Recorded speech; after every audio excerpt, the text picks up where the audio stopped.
Welcome to the Hillsborough Historian. My name is Rex, and it looks like the power is out at the lost corner of HHS.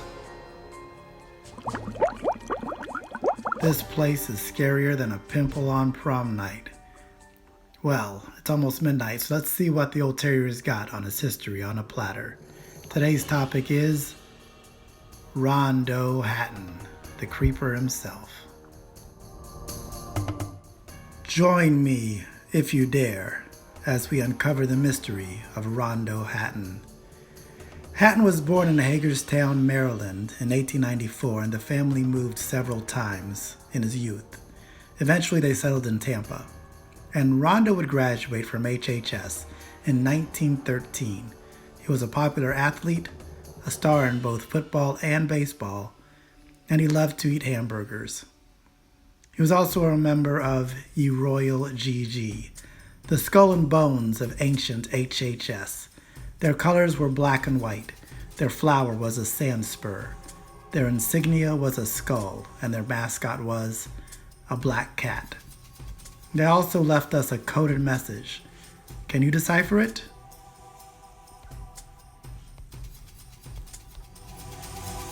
Rondo's popularity continued after high school, with one news report making it clear that women found him perfectly kissable. In 1916, Rondo joined the National Guard, and they were soon sent to Bradentown to guard a man sentenced to hang. Although the news slipped back due to rain on the man's neck, he was soon dead. One can only wonder what young Rondo was thinking at this foreshadowing moment.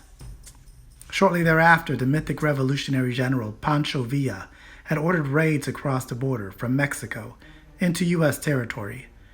The National Guard was called up, and Rondo was in Laredo, Texas. While guarding a section of the Rio Grande, smugglers were encountered. Pancho Villa was not captured, but Rondo eventually attained the rank of corporal in Company H.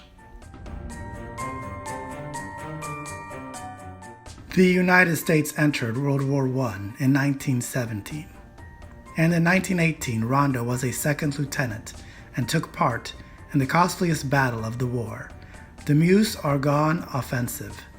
It was during this time that Rondo was exposed to mustard gas. While mustard gas is not usually lethal, its effects are debilitating, and patients require great care.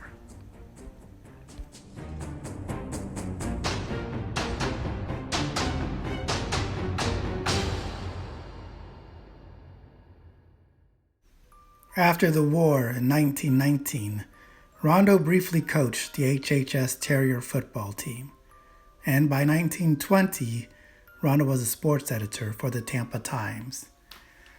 He expanded into crime reporting and was said to have the best stories on murders, fires, and bootleggers.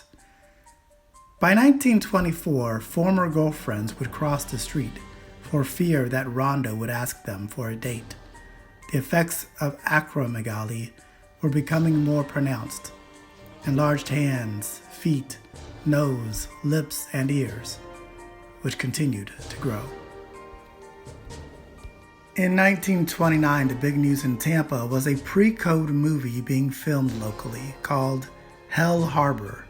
Director Henry King cast the brutish-looking Rondo in a bit part, and Rondo began his acting career on Friday the 13th, September 1929. He was called a tough-looking customer, but he was really the gentlest of souls. He helped promote the Tampa chapter of the American Legion and raised money for disabled American veterans of World War I. Henry King tried to convince Rondo to go to Hollywood, but Rondo claimed he preferred to be a reporter. Besides, Tampa had gotten used to his face, and there was no need to push his luck. By 1936, the side effects of acromegaly caused Rondo difficulty in walking. Doctors suggested a drier climate, and Rondo was soon headed to Hollywood.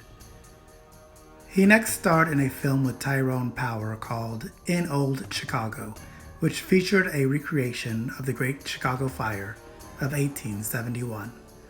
Fan mail poured in, and when In Old Chicago opened in Tampa, In March 1938, there was a Rondo Hatton week.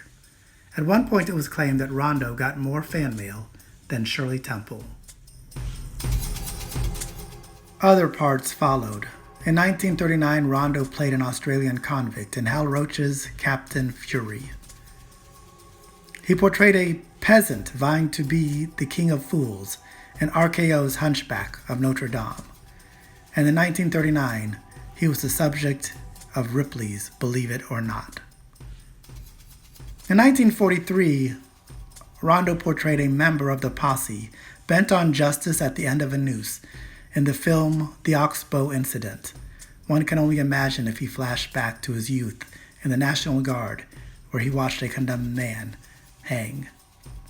In 1944, he portrayed B. Graves, the Undertaker, in Johnny Doesn't Live Here Anymore.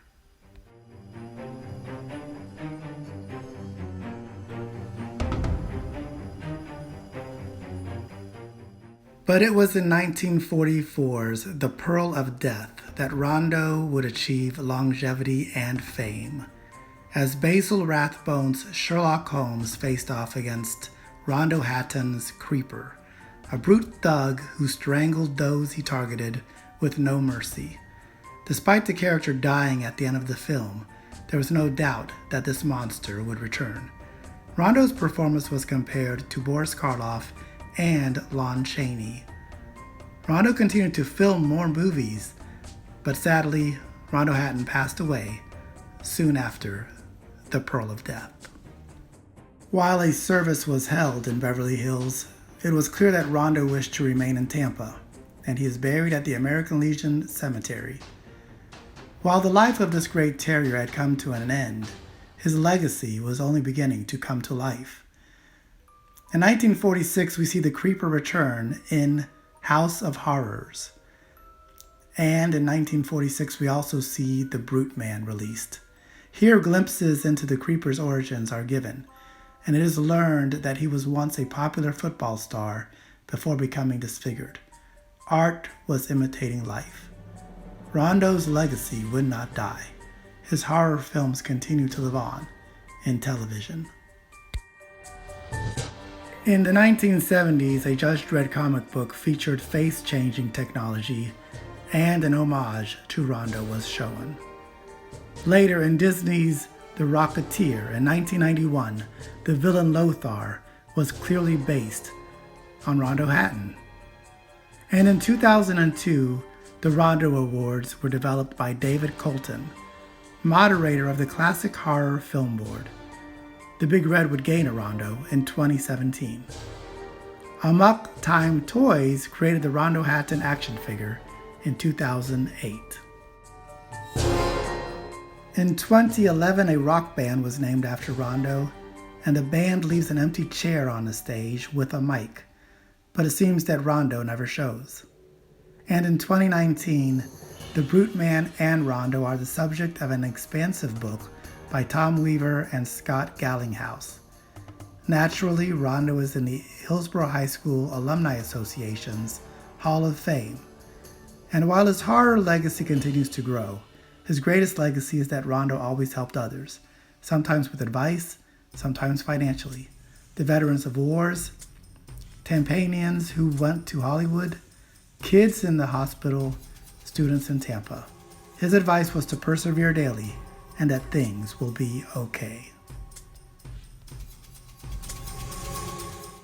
Nevertheless, if you are ever in the heights at night and hear a creeper calling out to you from a dark alleyway, run. Don't walk to your destination. Well, as my friend the Mummy likes to say, that's a wrap. Please be sure to like, share, and subscribe. And as always, take care of each other and go Big Red.